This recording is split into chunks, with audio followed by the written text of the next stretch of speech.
Hi, I'm Joe Polizzi, and this is the Content Inc. podcast.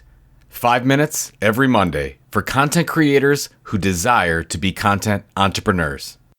I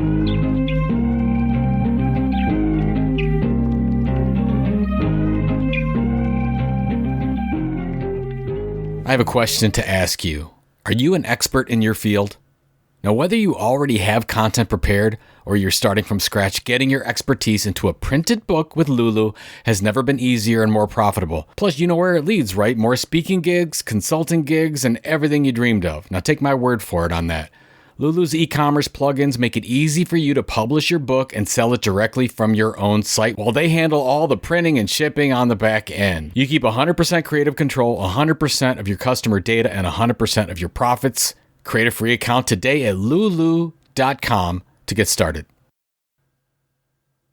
As I mentioned a couple episodes ago, I've been testing out LinkedIn as my key social media network for 2023, and so far, pretty amazing results, and I'll share those in a couple episodes and let you know what I've been doing. Now, one person I've been watching is Justin Welsh. Justin is a solopreneur who learned to drive attention and revenue from LinkedIn in a very short period of time. And his process is so simple, it's crazy. On LinkedIn, he posts 2 times a day. On Twitter, he has 2 tweets per day. He also has 1 Twitter thread per week. He has a weekly newsletter, that's once a week, and 45 minutes a day he interacts on LinkedIn. That's it. That's it, folks. That's all the content there is. And in less than 2 years, Justin has become a multi-billionaire through a few hours of content creation and social media a day. Now, it reminds me of a statistic I use in my keynote speeches from Content Marketing Institute. Basically, the average company creates and distributes content 13 to 16 different ways. That's tweets, blogs, webinars, research, events, newsletters, oh my, right? In essence, we try to do all the things. And we need to remember that to be truly strategic, we need to say no to almost everything and an emphatic yes to a few things. I believe Justin has the right model. He has a specific focus, helping solopreneurs drive digital revenue. He has 1 controlled channel, an email newsletter. He has 2 social media channels, LinkedIn and Twitter.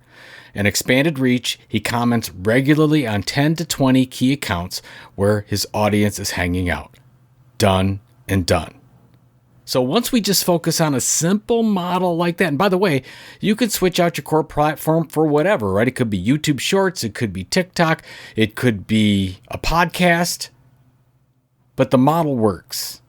Now that's the content side, that's the audience building side. With revenue, we take a completely different angle.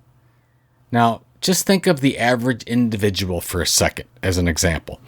According to Entrepreneur Magazine, I saw this great article. It says that most people make money in very few ways. Individuals who collect a salary from a business generally have 1 or maybe 2 sources of income. Let's say their paycheck and possibly an investment account. Perhaps you know many people in this situation. Perhaps this is you.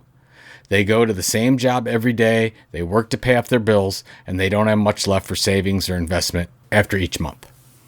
Millionaires, on the other hand, have multiple sources of revenue coming in, whether it's through multiple businesses and then multiple products and services within those businesses, real estate transactions, countless investments, and so on and so forth.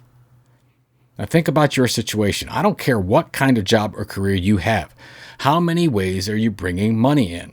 It's a very, very big deal. For example, as a content creator, you can generate revenue through, let's say, consulting and coaching, online courses and workshops, print and audiobook sales, affiliate marketing, speaking fees, membership programs, advertising, live and virtual events, subscription fees, merchandise sales, sponsored content, donations, and of course, NFTs. I'm probably forgetting a few, but this is a good starter list. Now, before we sold Content Marketing Institute in 2016, most people thought all our revenue and all our profit came from our event, Content Marketing World, in the form of attendee fees and sponsorships. But at that time, a lot of people don't know this, we also generated a significant amount of revenue in consulting fees, paid email rental, digital sponsorships, webinar programs, and book sales. The formula is about being focused on your content and distribution and diverse with how you bring in revenue. So we're early in 2023.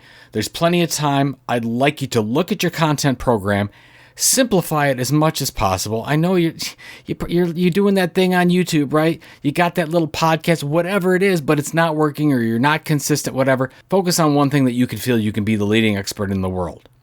And then how can you generate little bits of revenue multiple ways so you can be financially free and have all your dreams come true? So sit down, make a list on both sides, your content distribution side, your audience building side, and then the other side is your revenue side. List all those ways that you can generate revenue and then make some key decisions. And if you do that the rest of the year, I think you're going to be really, really excited by December. Remember, if you didn't hear my podcast a couple episodes ago, I'm going to tell you this again. When you build your content business, do not build it on rented land. Make sure you have control over the business you're creating. Good luck.